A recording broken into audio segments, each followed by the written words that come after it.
laman ng beef cabbage itong garlic, onion, and chili. Dark soy sauce, cabbage, wine, cooking wine pala.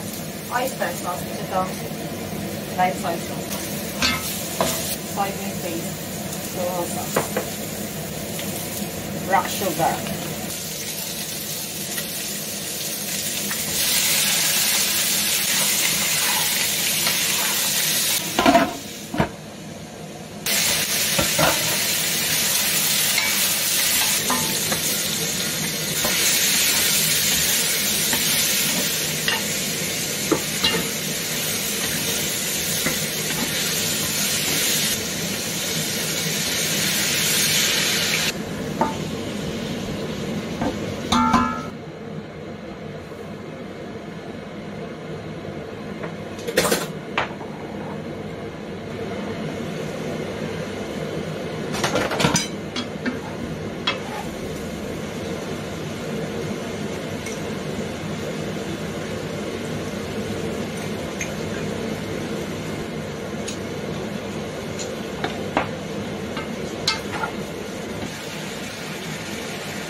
Ito yung beef stew na niluto ko kagabi.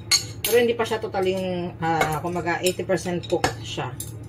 So, ibabalik natin sa may, hindi ko kasi nilagyan kasi hindi kumain yung amo ko dito. So, hindi ko muna siya nilagyan ng, ganyan, ng radish ba. So, ngayon, ilagay na natin dito. Kasi lagyan natin ng radish na, tapos i-pressure cooker natin. Para mas madali maluto kasi wala tayong oras. Beef. May mga ugat-ugat ng beef yan. Masarap yan sa yung ugat. Crunchy yan eh. Ito yan. Basta sarap na siya kaya uya-uyain. Lalo pag malambot. So,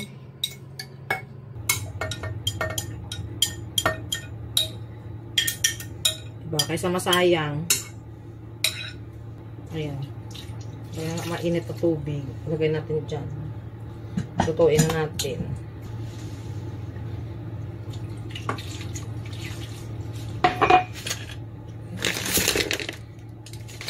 Lagyan natin ng rock sugar para mas lalong yung this na rock sugar. Okay.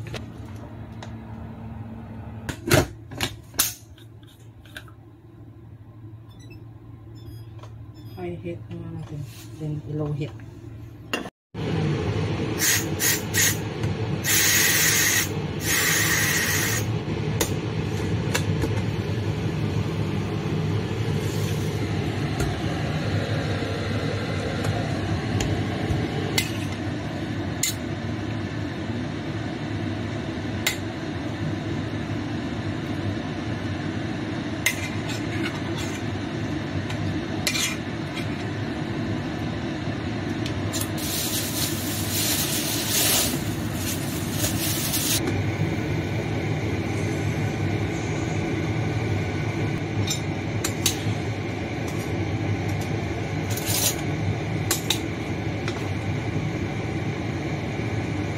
Perfect yung ano ko.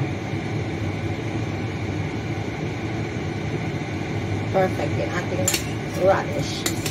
Tignan nyo, ito yung beef. Tikman na natin. Kasi ayaw kong kumain ng sobrang beef. Alam nyo na, sasakit ng aking ano, kayang beef. Diba lambot? Ito naman yung ugat-ugat ng beef. Tignan nyo naman. Ay, kanamit ka perfect.